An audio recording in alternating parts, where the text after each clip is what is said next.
Bismillahirrahmanirrahim. Assalamualaikum warahmatullahi wabarakatuh. Salam sejahtera buat kita semua. Perkenalkan, nama saya Dr. Oparizan SOS MSI MHI. Saya mengajar di program studi ilmu administrasi negara S1, kemudian saya juga mengajar di program Magister Administrasi Publik S2. Pada kesempatan ini saya diberikan kepercayaan untuk mengampu mata kuliah Reformasi Administrasi Publik yang di program studi Magister Administrasi Publik FISIP Umrah.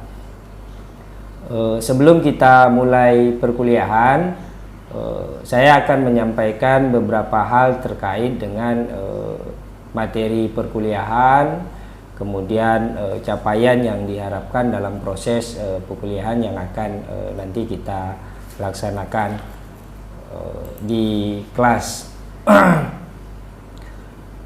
Seperti yang saya sampaikan tadi, mata kuliah yang disajikan di semester 2 khusus bagi mahasiswa S2 program studi ilmu administrasi publik. Mata kuliah ini paling tidak secara umum mendiskusikan isu-isu kontemporer terkait dengan bagaimana reformasi administrasi publik diaktualisasikan dalam kehidupan bernegara dan kehidupan pemerintahan saat ini. Mungkin saya akan menyampaikan beberapa hal terkait dengan capaian dari mata kuliah ini, kemudian apa saja yang menjadi sub pembahasan pada tiap-tiap pertemuan dalam proses perkuliahan nantinya. Baik, saya akan menjelaskan rencana pembelajaran yang akan kita lakukan selama 1 semester, ya.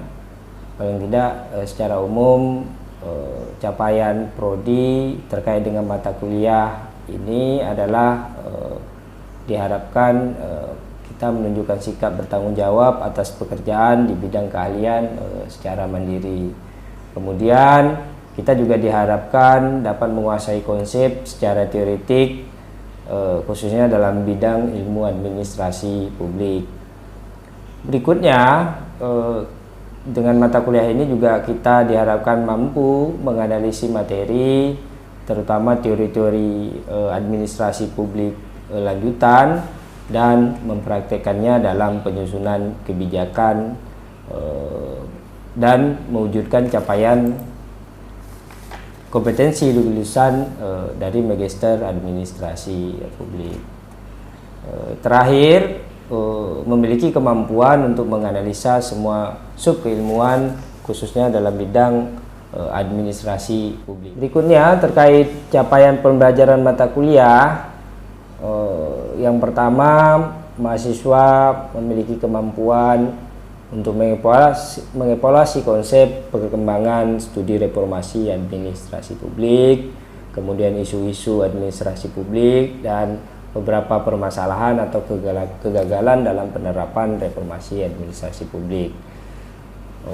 Kemudian yang kedua, mahasiswa diharapkan memiliki kemampuan untuk mendeskripsikan, menganalisa terkait dengan reformasi administrasi publik dalam perspektif ilmu pengetahuan, khususnya perkembangan ilmu administrasi. Yang ketiga, mahasiswa memiliki kemampuan memahami konsep dan paradigma dalam reformasi administrasi publik, dapat menjelaskan secara teori terkait dengan perkembangan ilmu pengetahuan khususnya ilmu administrasi publik. Kemudian yang keempat, mahasiswa memiliki kemampuan memahami sudut pandang atau perspektif dalam studi reformasi administrasi publik, birokrasi dan governance dalam studi administrasi publik. Yang kelima, mahasiswa memiliki kemampuan memahami konsep pembaharuan dalam penerapan ilmu administrasi publik. Berikutnya, capaian dari sub pembelajaran mata kuliah ini. Yang pertama, mahasiswa memiliki pemahaman untuk mampu mengikuti perkuliahan secara baik sesuai dengan sistem yang diberlakukan. Kemudian mahasiswa yang kedua mahasiswa memiliki pemahaman, pengertian dan paradigma administrasi publik dan reformasi administrasi publik. Yang ketiga, mahasiswa memiliki kemampuan menganalisa dan menjelaskan konsep pantologi birokrasi dalam administrasi publik, aspek perilaku dan gaya manajerial di lingkungan pemerintahan. Kemudian yang keempat, mahasiswa memiliki kemampuan menganalisa dan menjelaskan penerapan ide dynamic governance dan ide-ide good governance pada lingkup perkembangan ilmu administrasi publik. Yang kelima, mahasiswa memiliki kemampuan menganalisa dan menjelaskan reformasi administrasi publik pada tataran prosedur, teknik, dan program. Yang keenam, mahasiswa memiliki kemampuan menganalisa dan menjelaskan apa itu reformasi administrasi publik melalui pendekatan mikro, struktural, inkremental, inovatif, komprehensif, dan parsial. Yang ketujuh, mahasiswa memiliki kemampuan menganalisa dan menjelaskan reformasi administrasi publik pada masa Orde Baru, Orde Lama, dan pasca reformasi di Indonesia. Yang kedelapan, mahasiswa memiliki kemampuan menganalisa dan menjelaskan budaya administrasi, sistem dan permasalahan administrasi publik di Indonesia. Kemudian yang terakhir, 9, mahasiswa memiliki kemampuan menganalisa dan menjelaskan reformasi dalam pelayanan kinerja pengawasan dan penegakan hukum perundang-undangan. Jadi capaian pembelajaran program studi dan capaian pembelajaran mata kuliah serta sub mata kuliah tadi pada 14 pertemuan ini paling tidak ada 8 pokok pembahasan yang akan berusaha saya sampaikan dan kita diskusikan. Apa saja 8 materi atau pokok pembahasan itu? Yang pertama terkait dengan pengertian dan paradigma dari administrasi publik dan reformasi administrasi publik. Kemudian yang kedua, kita akan berdiskusi terkait dengan adanya istilah pantologi birokrasi atau pantologi dalam konteks administrasi publik. Kemudian kita pada pertemuan selanjutnya kita akan bicara tentang ide-ide bagaimana sistem dynamic governance dan isu-isu terkait dengan good governance pada lingkup pemerintahan. Kemudian yang selanjutnya kita akan melihat atau berdiskusi terkait dengan reformasi administrasi publik melalui pendekatan mikro, struktural, inkremental, inovatif, komprehensif, dan parsial. Kemudian yang keenam, kita akan melihat perkembangan reformasi administrasi publik pada 3 generasi, yaitu pada masa Orde Lama, Orde Baru, dan reformasi. Yang ketujuh, kita akan melihat adanya unsur budaya administrasi, sistem, dan permasalahan administrasi publik yang ada di Indonesia. Kemudian 8, yang terakhir kita akan mendiskusikan terkait dengan konsep reformasi dalam pelayanan publik, konsep reformasi dalam pengawasan, dan konsep reformasi dalam penegakan hukum atau perundang-undangan. Mungkin itu barangkali rencana pembelajaran yang akan kita kupas di setiap pertemuan di mata kuliah reformasi ini. Nah, mudah-mudahan kita dapat mengikuti secara baik, maksimal, dan tentunya bermanfaat bagi memberikan pengetahuan pada kita semua. Mungkin itu barangkali. Terima kasih. Wassalamualaikum warahmatullahi wabarakatuh.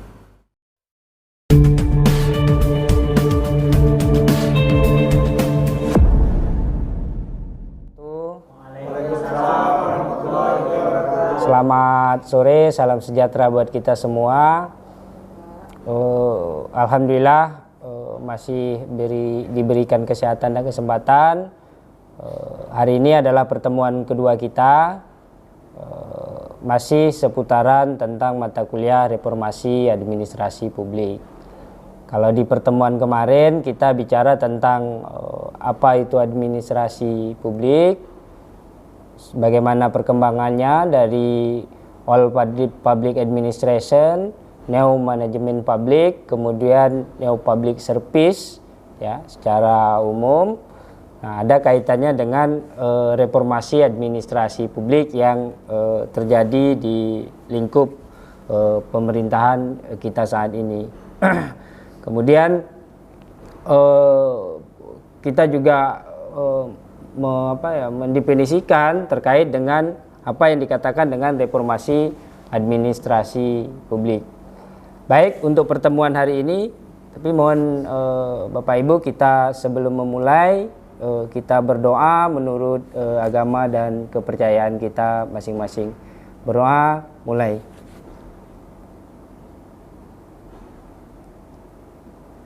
Yuk, selesai. Tia, mohon absennya dijalankan ya, sambil jalan.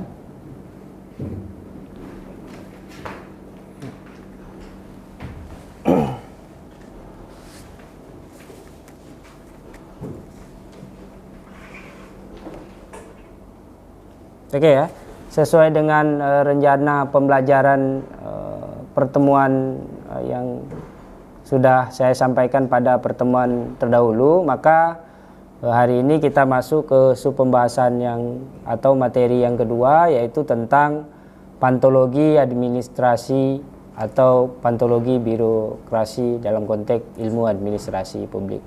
Ada yang pernah dengar kata pantologi ilmu administrasi publik? Pernah?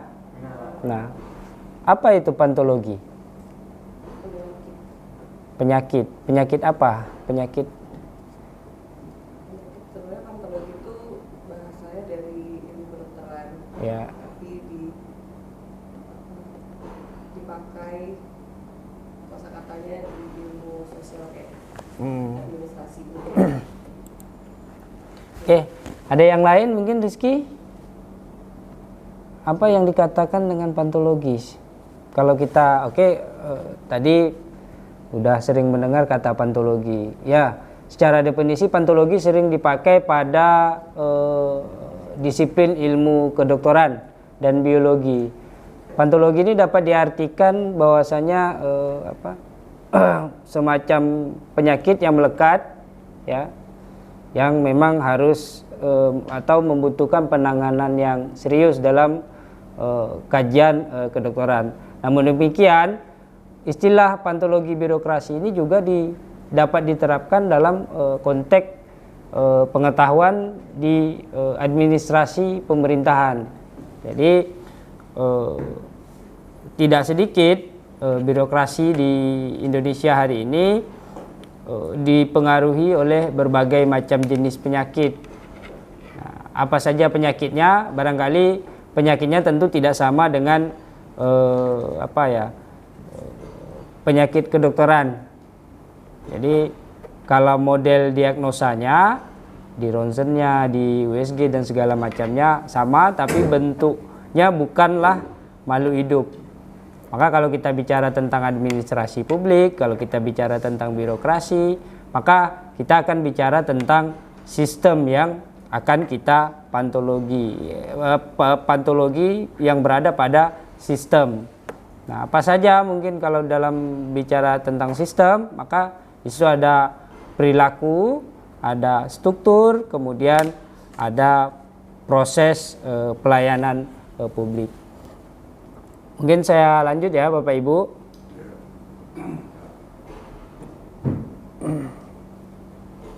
Oke. Mungkin ada yang ingat kalau minggu kemarin tentang definisi reformasi, reformasi, re dan reform. Ada yang masih ingat apa yang dikatakan dengan reformasi secara definisi?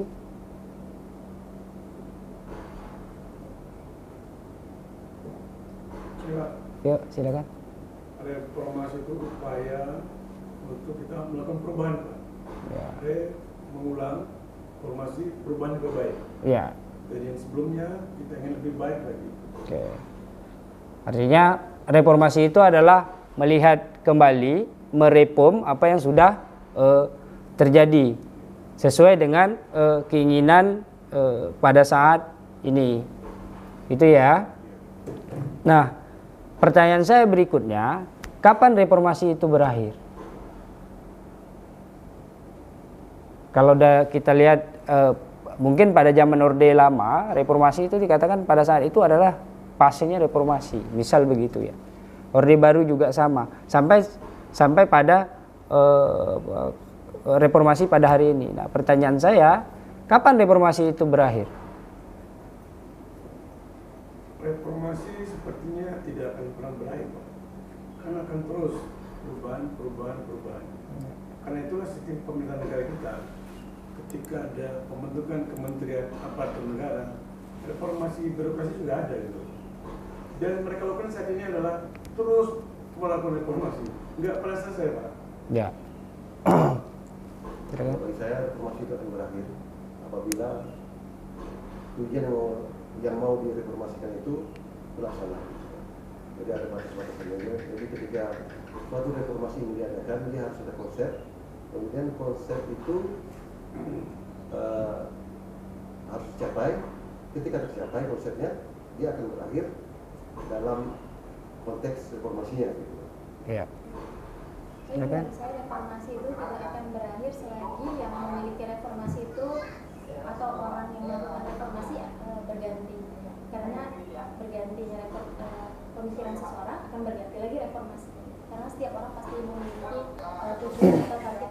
Oke ya, jadi paling tidak saya sepakat dengan keduanya. Kalau kita bicara tentang kapan reformasi itu berakhir, maka reformasi itu tidak akan pernah berakhir ketika kita secara struktur, secara sistem, secara personal ingin melakukan perubahan-perubahan yang berarti dalam tatanan menjadi lebih baik dan lebih baik lagi. Yang paling tidak kenapa kita membutuhkan reformasi, paling tidak tujuan dari reformasi yang pertama tentu ada perbaikan di bidang-bidang tertentu, bidang ekonomi, bidang kesehatan, bidang politik dan lain sebagainya. Kemudian dengan reformasi juga kita berharap agar adanya perubahan tata kelola pemerintahan. Ya, kalau kita kenal istilah good governance, ya, azas-azas umum pemerintahan yang baik, gitu ya. Kemudian aspek supremasi hukum. Jadi gerakan reformasi ini kita harap dengan adanya gerakan reformasi kita berharap rule of game terkait penegakan hukum ini dapat ditegakkan secara berkeadilan. Kemudian gerakan reformasi juga kita arahkan pada tujuan demokrasi sebagai negara presidensil yang menganut sistem pemilu ya, pemilu langsung umum bebas rahasia, kedaulatan tertinggi berada di tangan rakyat, maka proses demokrasi reformasi yang kita jalankan dapat menjamin proses demokrasi. Nah, terakhir, ketika kita bicara tentang governance, ketika kita bicara tentang pemerintahan, maka harapan kita dengan adanya gerakan reformasi, maka proses korupsi, kolusi dan nepotisme dalam sistem pemerintahan itu dapat kita hindari. kemudian kenetralan dalam hal politik, ya, kenetralan dalam hal bernegara itu dapat kita jaga. Kemudian reformasi ini juga berperan penting terhadap nilai efisien, transparan, dan akuntabel. Jadi paling tidak dari banyak tuntutan reformasi birokrasi, maka secara umum dapat saya gambarkan beberapa persoalan ini. Nah, paling tidak banyak lagi persoalan-persoalan lain yang ditujukan agar gerakan reformasi ini mengarah kepada suatu perubahan yang diharapkan, tentu perubahan-perubahan yang baik. Mungkin kita lihat ada kendala dasar dari pantologi birokrasi dalam konteks administrasi publik. Tentu ada 3 aspek ya. Yang pertama kendala dasar dalam aspek politis, kemudian kendala dasar dalam aspek administratif, dan yang ketiga adalah kendala dasar dalam sosial budaya. Coba Rizky, silakan. Yang pertama itu kekuasaan yang bersentralistis, kekuasaan yang besar, sentralistis, dan komando itu maksudnya apa? Baik, biasanya kalau untuk sentralistis itu berarti kepemimpinan ataupun reformasi yang fokus untuk kemajuan ke depan. Artinya adalah pusat dari kepemimpinan atau pusat dari pemerintahan itu terletak pada di pusat sentral ataupun yang berada di pusat negara, seperti ibu kota kita, ibu kota DKI Jakarta untuk Indonesia.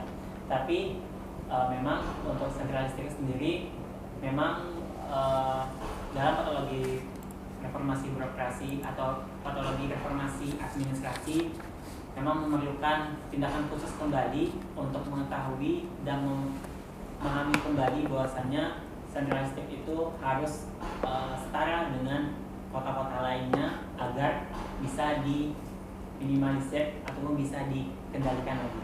Terima kasih. Oke. Kaitannya dengan sosial budaya, silakan. Siapa? Silakan. Tia.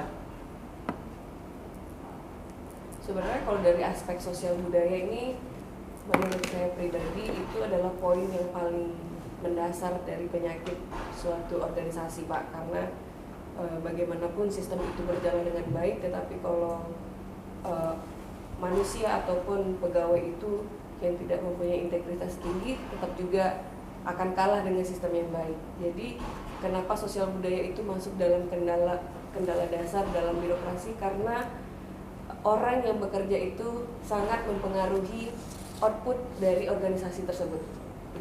Oke, makasih. Mungkin ada yang mau disampaikan lagi, teman-teman, terkait dengan materi kita hari ini?